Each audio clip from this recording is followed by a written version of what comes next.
How did you choose the game to adapt in every single episodes? There's a bunch of criteria that we look at. As you know, games can be many different things. They could be first-person shooters, or they could be puzzle-based games or adventure games. So we tried to choose something for everybody. Within reason, we can't. There's so many different types of games, we couldn't do it all, but we tried to get a nice wide spread.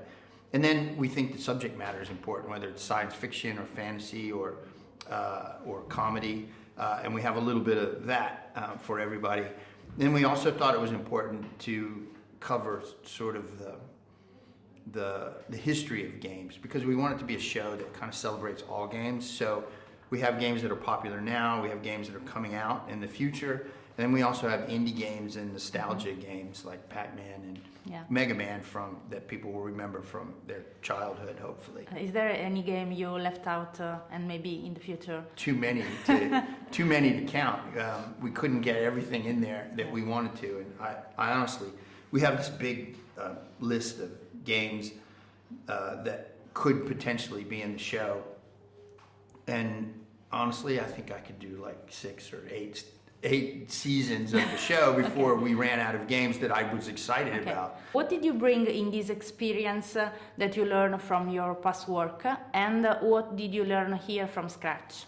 I think that with Love, Death and Robots, and also with the past history of Blur in games, telling trailers and origins there, the short form is an art in and of itself.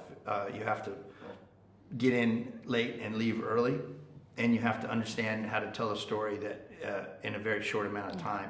So everything has to count. It's like the Indians in America and the buffalo. They would use every part. You have to use everything. Nothing can be frivolous or unnecessary.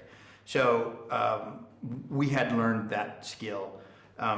What we learned from this show is that we tried to adapt that what we'd learned in Love, Death and Robots when working with these really great novelists and short story writers, and we tried to get them to write new stories in the world of games, which by and large worked really well, but it was a little bit of a process about how best to do that, how much information do we give them, how they give us their ideas back.